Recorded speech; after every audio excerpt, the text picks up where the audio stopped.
Subscribe करे तो बना ना बोले। दरिया हुसैन का है समंदर हुसैन का, प्यासों के वास्ते ये है लंगर हुसैन का। बात समझ में आ रही है? आप शायरी नहीं समझते हैं, आप तरन्नुम समझते हैं, रंग समझते हैं। रंग नदीम भाई का इंतजार कर रहे हैं जी। ऊंची 2-4 मिनट बर्दाश्त कर लेंगे। अच्छा हजरत, हमने एक किताब में पढ़ा फरजदक के बारे में, जिसको कुछ लोग फरजदुक भी कहते हैं। बहुत बड़ा शायर था अरबी का। अरबी शायरी की अगर तारीख देखें तो मुतनब्बी और फरजदक के बगैर मुकम्मल ही नहीं होती। फरजदक बहुत बड़ा शायर था अरबी का। वो अपने दीवान में अक्सर अहले बैते अतहार की तारीफ किया करता था। एक मर्तबा हज का जमाना था,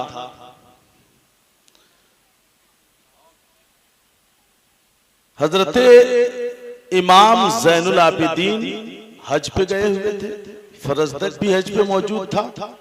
और उस वक्त का जो बादशाह था, खलीफा उमवी बादशाह अब्दुल मलिक बिन मरवान, बहुत बड़ा आलिम था, ये भी बहुत बड़ा शायर, बहुत बड़ा अदीब, ये भी मौजूद था। हज करने लगा। जब तवाफ से फारिग होते हैं, जब तवाफ करते आदमी, तो वहां जब हजरे अस्वद के सामने से गुजरते हैं, हुक्म है अगर करीब में है तो बोसा दीजिए, वरना इस्तिलाम कीजिए।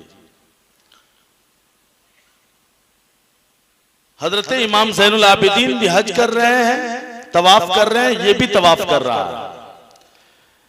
ये हजरे अस्वद का बोसा देना चाहता था, मगर इतना मजमा था, इतनी भीड़ थी कि इसे दूर से इस्तिलाम करना पड़ा। ये उसके करीब ना जा सका, कुर्सी लगा के बगल में बैठ गया। अब मेरे इमाम आए, इमाम ज़ैनुल आबिदीन, इमाम हुसैन के शहजादे। वो जब तवाफ करने लगे, हजरे अस्वद के पास पहुंचे तो सारे लोगों ने रास्ता दे दिया, रास्ता खाली कर दिया। इमाम गए और आपने हजरे अस्वद का बोसा दिया, फिर अपने तवाफ में मसरूफ हो गए। अब्दुल मलिक बिन मरवान ने देखा ये कौन सा आदमी है जिसके साथ न फौज, न हथियार, न आलात, न इसकी कोई ताकत, न कुव्वत, न सरमाया, फकीर जैसा आदमी, दुबला पतला, इसके लिए लोगों ने रास्ता खाली कर दिया। और मैं बादशाह वक्त हूं, खलीफतुल मुस्लिमीन हूं, मेरे लिए जगह नहीं। उसने पूछा ये कौन है? फरजदक शायर वहां मौजूद था। कहा बादशाह सलामत, ये असल खाने काबा के मुतवल्ली हैं, खाने काबा की हिफाजत करने वाले हैं, अजमते काबा के मुहाफिज हैं। ये हजरत इमाम हुसैन के बेटे सैयदना इमाम ज़ैनुल आबिदीन है। और आप सोचते हैं बादशाहों के लिए जगह खाली होगी? बादशाहों के लिए जगह खाली नहीं होती है। ऐसे शहजादे जो दीनी बादशाह हैं, जब ऐसे लोग आते हैं तो अल्लाह की जानिब से मखलूकात हटा दी जाती है और इनके लिए रास्ता साफ कर दिया जाता है।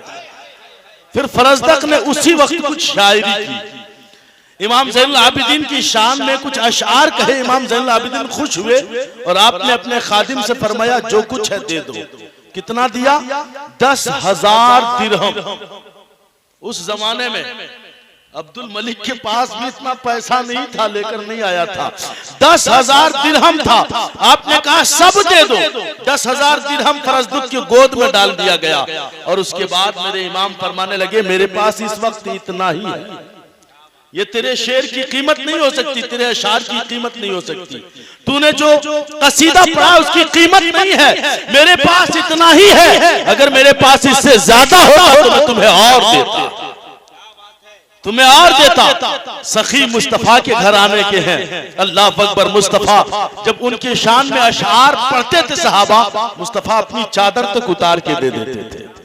अपनी चादर उतार के दे देते थे। यकीनन शायरी सुनना, शायरी की दाद देना, उसे नवाजना, ये खुद हुजूर की सुन्नत है, हुजूर के घर वालों की सुन्नत है। अब बात आ गई तो एक बात और कर दूं, बात आ गई है। सैयदी सरकार इमाम अहमद रजा खान फाजिल बरेलवी अलैहि रहमत व रिजवान, उनकी बारगाह में एक मर्तबा मुबल्लिग इस्लाम हजरत अल्लामा अब्दुल अलीम मेरठी रहमतुल्लाह अलैह तशरीफ लाए। मुबल्लिग इस्लाम जिसने पूरी दुनिया में इस्लाम की खिदमत की है, तबलीग किया है, और सबसे ज्यादा यूरोप में उनकी तबलीग है। बड़े बड़े पादरी से आपने मुनाजरा किया और चर्च को मस्जिद की शक्ल में तब्दील किया। उनकी खिदमत आज भी तारीख में गवाह है। इमाम अहमद रजा फाजिल बरेलवी अलैहि रहमत व रिजवान की बारगाह में जब हाजिर हुए तो उन्होंने सैयदी सरकार आला हजरत की शान में कुछ अशार कहे। आला हजरत की तबीयत मचल गई। फरमाया, उनके शागिर्द हैं अल्लामा अब्दुल अलीम मेरठी, फरमाया अब्दुल अलीम क्या चाहिए? आपने बड़ा खूबसूरत जुब्बा पहना हुआ था और पहली बार वो जुब्बा पहना था, किसी ने तोहफे में भेजा था, उसी दिन आला हजरत ने पहना था। कहा हुजूर, जो आप जुब्बा पहने ना बड़ा खूबसूरत लग रहा है, बड़ा खूबसूरत लग रहा है हुजूर, और क्या चाहिए? यही जुब्बा ही दे दीजिए। बुजुर्गों की बात बड़ी होती है। आला हजरत ने वो जुब्बा उतारा और खुशी खुशी अल्लामा अब्दुल अलीम मेरठी को पहना दिया। समझ में आया, कसीदा सुन करके, अशआर सुन करके, तारीफ सुन करके शोरा को नवाजना, ये हमारे असलाफ की सुन्नत है, बुजुर्गान दीन की सुन्नत, बुजुर्गान दीन की सुन्नत है। तर्ज की नहीं, अशआर को पहचानिए। दरिया हुसैन का है, समंदर हुसैन का, प्यासों के वास्ते ये है लंगर हुसैन का, है आरजू वहां भी मिले दर हुसैन का, कहां बहक कर बागे जन्नत से चला आया था दुनिया में, सुना है बादे महशर फिर उसी जन्नत में जाना है। मैं जाने को तो चल जाऊं मगर इस बात का डर है, मैं आदमजात हूं, मुझको बहक जाने की आदत है। डॉक्टर इकबाल ने जिसकी तर्जमानी की थी, सुना है बादे महशर फिर उसी जन्नत में जाना है, उसी जन्नत की बात करता है शायर। जन्नत में जाना तो चाहता है और हर मोमिन का नसीबा है, वो जन्नत में जाएगा, क्योंकि जन्नत हमारी जन्म भूमि है। आदम वहां पैदा हुए और जो जिसकी जन्म भूमि होती है उसका मालिकाना हक उसे हासिल होता है।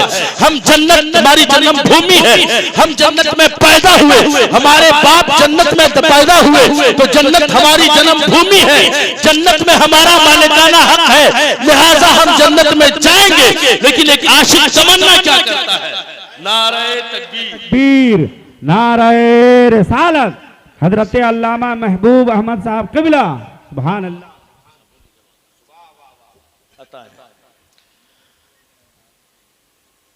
है आरज़ू वहां भी मिले दर हुसैन का, उसी जन्नत की बात कर रहा है। आरज़ू वहां भी मिले दर हुसैन का, जन्नत में बन के जाऊं मैं नौकर हुसैन का, जन्नत में बन के जाऊं मैं नौकर हुसैन का।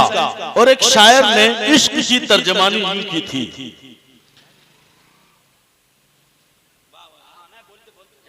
बला की शहर में जाकर हुसैन लिखता हूं, गमों की शहर में जाकर, गमों के शहर में जाकर हुसैन लिखता हूं, लहू के दीप जलाकर हुसैन लिखता हूं।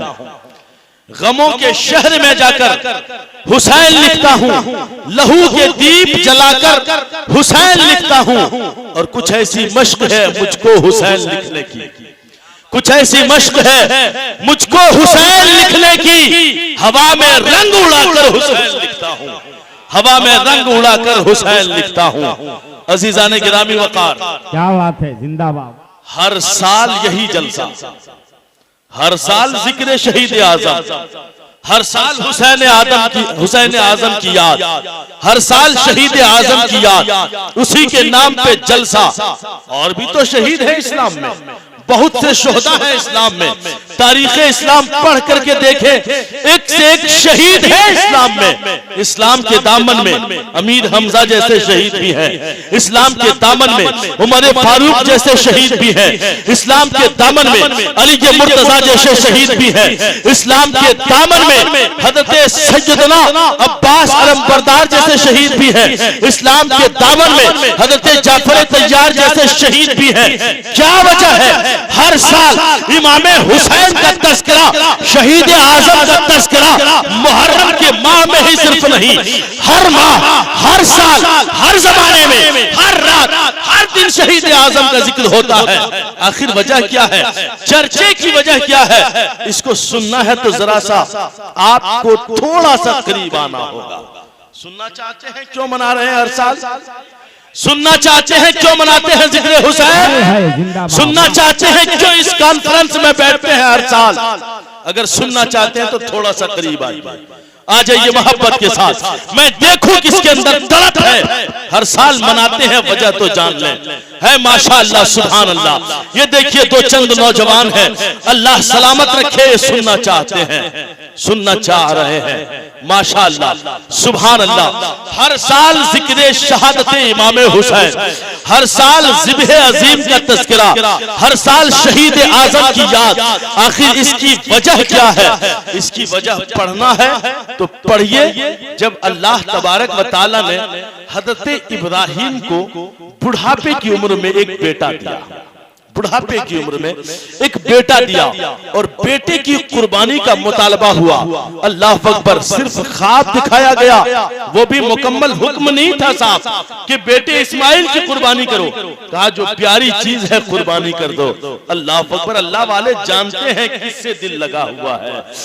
उन्होंने हजरत इस्माइल के हुल्कुम पे छुरी रख दी। सुनते हैं बकरीद के महीने में पूरा वाकया मैं नहीं बताऊंगा, नुक्ता बता रहा हूं। हुल्कुम पे छुरी रख दी, छुरी ने नहीं काटा, छुरी को पटका। दोबारा जब छुरी चलाई, आंखों में पट्टी बंधी हुई है, छुरी चल गई, गला कट गया। अल्लाह अकबर, हज़रत इब्राहिम खुश हो गए, बेटे की कुर्बानी हो गई, इस्माइल की गर्दन कट गई। लेकिन जब पट्टी खोली तो मंजर बदला हुआ था।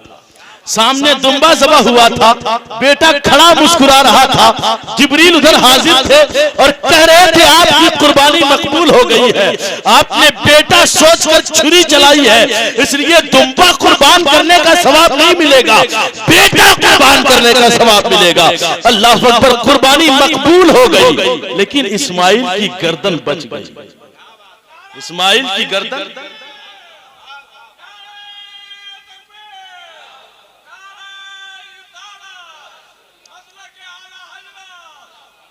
जिंदाबाद, वाह वाह वाह वाह, क्या बात समझ में आ रही है? या मैं उसी अंदाज की तकरीर करूं? आता है, उसी अंदाज की तकरीर करना आता है मुझे। उसी अंदाज की तकरीर करूं, धुआंधार, फेकम फाक नहीं नहीं। तो सुनिए, तारीख की बात बता रहा हूं, सुनिए। इस्माइल की गर्दन कटी नहीं, बच गई। मालिक, अगर इस्माइल की गर्दन नहीं लेनी थी तो हुक्म क्यों हुआ? और अगर गर्दन लेनी थी तो बचाई क्यों गई? इस्माइल की गर्दन कटी क्यों नहीं? इस्माइल का गला कटा क्यों नहीं? मालिक, इस्माइल के हुल्कुम पे छुरी चली क्यों नहीं? इसको भी समझना है तो थोड़ा और करीब आना होगा। आपको नहीं, तारीख के जजीरे में करीब आइए, तारीख के झरोके में करीब आइए, कुर्सी वही रखिए, दिमाग को करीब कीजिए। अल्लाह अकबर, बचाई क्यों गई ये बता रहा हूं। अल्लाह के खलील है हजरत सैयदना इब्राहिम, उनके बेटे हैं हजरत सैयदना इस्माइल।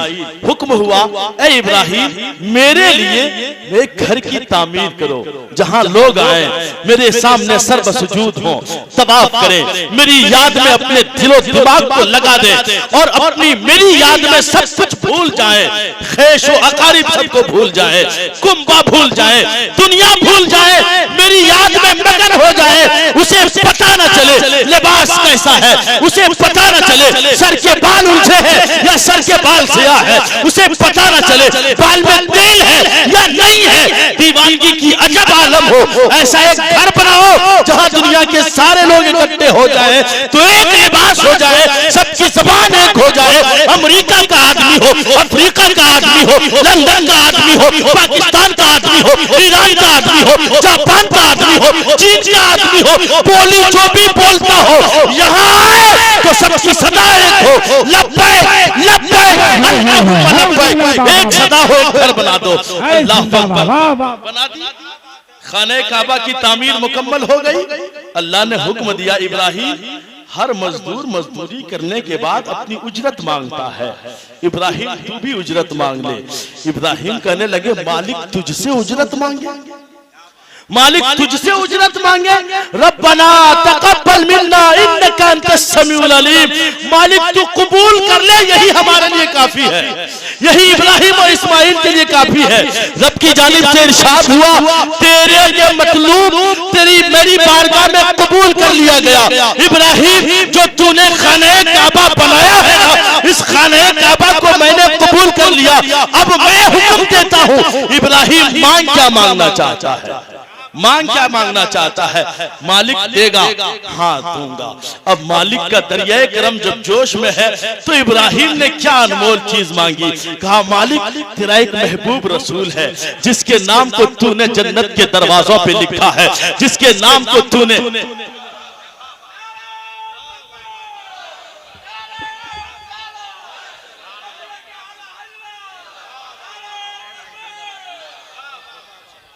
मालिक तेरा एक महबूब नबी है, मालिक तेरा महबूब एक रसूल है, मालिक एक तेरा प्यारा है, मालिक जिसे तूने सबसे पहले पैदा किया है, अपने नूर से पैदा किया है। ए मालिक, मैंने सुना है वो तेरा महबूब इतना खास है कि तूने अर्शे आजम पे उसे सजा के रखा है। मैंने सुना है इतना तेरा महबूब खास है कि अपनी कुर्सी पे उसके नाम को अपने नाम के साथ सजा के रखा है। ए मालिक, तेरा वो महबूब है ना? हाँ हाँ मेरा महबूब है। मालिक वो तेरा जो महबूब है तू उसे दुनिया में भेजेगा। इस दुनिया को इसीलिए तो तूने पैदा किया है, कायनात इसीलिए तो तूने बनाई है, रसूलों को रिसालत इसीलिए तो दिया है, नबियों को नबुवत उन्हीं के सदक़े में तो दिया है, इमामों को इमामत उन्हीं के तसद्दुक़ में तो मिला है। मालिक वो तेरा महबूब आने वाला है। हाँ हाँ मेरा महबूब आने वाला है। तू कहना क्या चाहता है? मालिक अगर वो तेरा महबूब दुनिया में आएगा और जरूर आएगा तो मालिक एक दुआ है, खाने काबा की तामीर के बदले कुछ नहीं मांगते, मालिक वो महबूब हमारी नस्ल में पैदा फरमा दे। महबूब वो मालिक मालिक वो महबूब हमारी नस्ल में पैदा फरमा दे, हमारी औलाद में दे दे। इब्राहिम दुआ कर रहे हैं, इस्माइल आमीन कर रहे हैं। मामला समझ में आ गया। इस्माइल की गर्दन बचाई इसलिए गई कि उनकी नस्ल में मोहम्मद अरबी को आना था, मुस्तफा को आना था, रब के महबूब पैगंबर को आना था।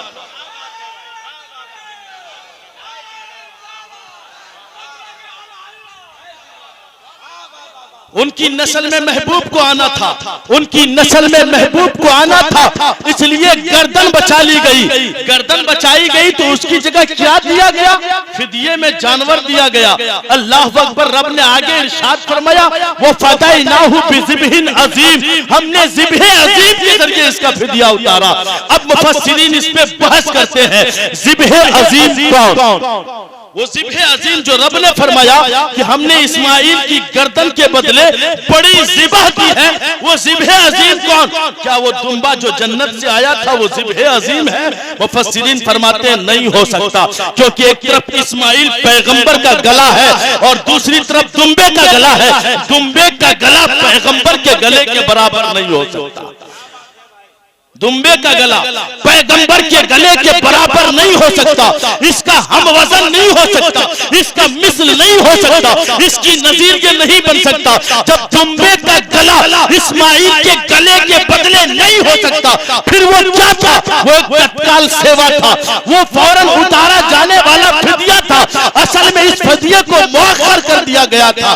कब तक के लिए? जब तक इस्माइल की वो मकसद पूरी ना हो, जब तक इस्माइल का वो मकसद पूरा ना हो, जब तक इस्माइल का दुआ, इस्माइल की मुद्दा पूरा, इस्माइल का मुद्दा पूरा ना हो, जब तक इब्राहिम की दुआ पूरी ना हो, यानी जब तक मोहम्मद अरबी ना आ जाए, तब तक फिदिये का मुतालबा नहीं होगा। अब मेरे आका तशरीफ लाए, चार तांगे आलम में इस्लाम की तबलीग फरमाई, पत्थर खाए मुस्तफा ने तबलीग फरमाई, लहू लहान हुए मुस्तफा ने तबलीग फरमाई, मुस्तफा पे कंकर बरसाए गए, मुस्तफा ने तबलीग न छोड़ी, पत्थर बरसाए गए, मेरे आका लोगों को हिदायत देते रहे, आप पे तलवार भी उठाए गए, मुस्तफा ने हिदायत की दुआ की, तीर बरसाए गए, मुस्तफा ने हिदायत की दुआ की, आपके दंदाने मुबारक शहीद किए गए, मुस्तफा ने रहमतुल लिल आलमीन का मुजाहरा करते हुए पैगंबर आजम ने कौम की हिदायत की दुआ की, मुस्तफा आ गए, दीन की तकमील हो गई, रब का इरशाद हो गया, अल यौमा अकमलतु लकुम दीनकुम व अतममतु अलैकुम निअमती व रज़ितु लकुम अल इस्लाम दीना। महबूब, आज हमने अपना दीन मुकम्मल कर दिया, आपके ऊपर मैंने अपनी नेमत ताम कर दी और आपके लिए मैं इस्लाम को दीन लेकर राजी हो गया। अब दीन की तकमील हो गई है, पैगंबर के ऊपर नेमत की तकमील हो गई है, इस्लाम की तकमील हो गई, मुस्तफा आ गए, बेइज्जते मुस्तफा हो गई, इब्राहिम की दुआ कबूल हो गई, दुआ को मंजिल मिल गई। जब मुस्तफा आ गए, दीन मुकम्मल हो गया, तबलीग मुकम्मल हो गई, शरीयत मुकम्मल हो गई, ज़ाब्ता मुकम्मल हो गया, कानून दे दिया गया। अब वो ज़िब्हे इस्माइल जो रोका गया था, इसका फिदिया मांगा गया, मुस्तफा आ गए, दीन मुकम्मल हो गया। अब जो गर्दन इस्माइल की बची थी, उसका फिदिया चाहिए, उसका फिदिया चाहिए। फिदिया चाहिए तो मालिक किसका इंतखाब किया जाए? ऐसी जात का इंतखाब किया जाए जिसने कभी मेरे अलावा दूसरे को सजदा न किया। ऐसी जात का इंतखाब किया जाए जिसकी गर्दन कभी बुत के सामने झुकी ना हो। ऐसी जात का इंतखाब किया जाए जो आगोश मुस्तफा में तरबियत पाया हो, बचपन से लेकर जवानी तक मुस्तफा की दहलीज में जिसने अपने सर को कटाया हो, अपनी जिंदगी कटाई हो, उस जात का इंतखाब किया जाए। दो जात का इंतखाब हुआ, एक जात हजरत अली की जो पैदा हुए खाने काबा में मगर नजर न खोली, आंख न खोली, काबा को ना देखा। अल्लाह अकबर, जब सब परेशान हुए, मुस्तफा जाने रहमत को आवाज दिया। मुस्तफा जाने रहमत अभी खुद नौ उम्री के आलम में है, आका तशरीफ लाए, उनकी माँ के गोद से अली को अपनी गोद में लिया, आका ने अपनी ज़बान मुबारक अली के मुंह में दिया, अली के मुंह में मुस्तफा का लुआब दहन गया। अली ने आंखें खोली, सबसे पहले जो देखा वो काबे के काबे को अली ने देखा, मुस्तफा के चेहरे को अली ने देखा। फिर पूरी जिंदगी मुस्तफा का होकर रह गए, मुस्तफा की तरबियत में जिंदगी गुजारी, मुस्तफा की आगोश में जिंदगी गुजारी। एक हस्ती का इंतखाब हुआ अली का और दूसरी हस्ती फातिमा-तुज़-ज़हरा का इंतखाब हुआ जो खुद मुस्तफा की बेटी है और कायनात की औरतों की हूर है। मेरे आका फरमाते हैं, मेरी बेटी फातिमा दुनिया की औरतों में हूर है। जैसे हूर के अंदर नजासत की कोई चीज नहीं होती, गंदगी की कोई चीज नहीं होती, उनके अंदर नापाकी का खून नहीं होता, वैसे मेरी बेटी फातिमा ने कभी नापाकी का खून नहीं देखा। दो जात का इंतखाब हुआ, इन दोनों जातों से जो नतीजा निकला उसका नाम हसन है, उसी के दूसरे का नाम हुसैन है, दूसरे का नाम हुसैन, ज़िब्हे अजीम हुसैन बनने वाले हैं। इंतखाब हुआ दो शख्सियतों का, अली और फातिमा का, और दोनों से जो बच्चा पैदा हुआ उसका नाम हुसैन और ज़िब्हे अजीम बनने वाले हैं हुसैन। 56 साल की उम्र में, मगर मुस्तफा खबर दे रहे हैं उनके बचपन की उम्र में, उनके बचपन की उम्र में 5 साल की उम्र है इमाम हुसैन की। मुस्तफा खबर देते हैं, उम्मे सलमा इस मुश्ते खाक को संभाल कर रख लो, उम्मे सलमा इस मिट्टी को संभाल कर रख लो। आका ये कौन सी मिट्टी है? मुस्तफा की आंखों में आंसू है, हज़रत हुसैन गोद में है। इमाम हुसैन अपने नन्हे नन्हे हाथों से मुस्तफा के आंसू पहुंच रहे हैं और मुस्तफा फरमाते हैं, उम्मे सलमा इस मिट्टी को संभाल के रख लो, जिस दिन ये मिट्टी खून बन जाए समझ जाना मेरा नवासा हुसैन शहीद कर दिया गया। मेरा नवासा हुसैन शहीद कर दिया गया। मुस्तफा के बाद तकमील हो गई दीन की।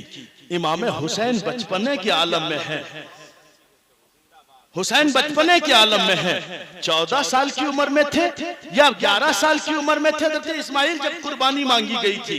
इमाम की भी उम्र 12 साल की हो गई है, 14 साल की हो गई है, 26 साल की हो गई है, 30 साल की हो गई है, 50 साल की हो गई है। कुर्बानी कब ली जाएगी मौला? ये फिदिया कब अदा होगा? रब की जानिब से जवाब आया, पहले तो कुर्बानी उस वक्त हुई थी जब खाने काबा की तामीर होनी थी।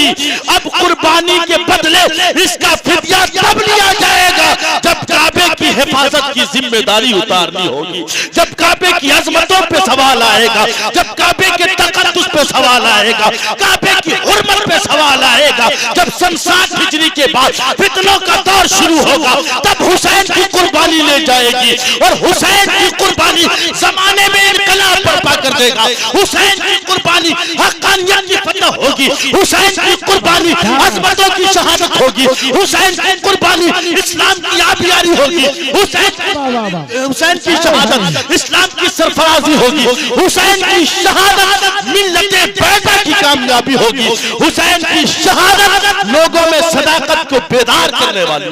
नारे तकबीर, नारे रिसालत, शहीद आजम कॉन्फ्रेंस।